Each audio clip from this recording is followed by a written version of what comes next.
এইটো হৈছে নেচিপো টানেল, যিটো 15 আগষ্টত আপোনালোকৰ খুলিছিলে।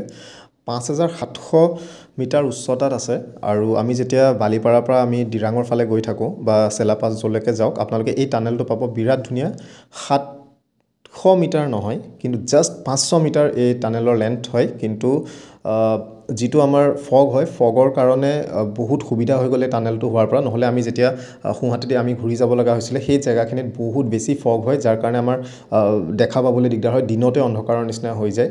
চ' এই টানেলটো হোৱাৰ পৰা বিৰাট ভাল হৈছে, আপোনালোকে যাব পাৰে। বিৰাট ধুনীয়া লাগে। এতিয়া আমি টানেল এটা যদি আপোনালোকে চাম ভাবি আছে, হাফলং যাব পৰা নাই, আপোনালোকে বিৰাট ধুনীয়া এই টানেলটো আপোনালোকে চাব পাৰে। আৰু ইয়াৰ পৰা আগত গৈ আপুনি টেঙা ভেলী পাব, বমডিলা পাব, ডিৰাং পাব, ৰামা কেম্প, চেলাপাছ, টাৱাং, চ' বহুখিনি ঠাই আপোনালোকে ঘূৰিব পাৰিব। বিৰাট ধুনীয়া, ৰাস্তাও বিৰাট ভাল। বালিপাৰাৰ পৰা আপোনালোকে যাব, এই নেচিপো টানেলৰ ওচৰত ৰখি আপোনালোকে ফটো উঠিব পাৰিব। বিৰাট ধুনীয়া। আকৌ ক'লোঁ যাব। চ' আমি গৈছিলোঁ আমি ডিৰাং চেলাপাছলৈ। গোটেই ফুল ভিডিঅ' সোনকালেই দিম আৰু যাব। বিৰাট ধুনীয়া, মই কৈছোঁ।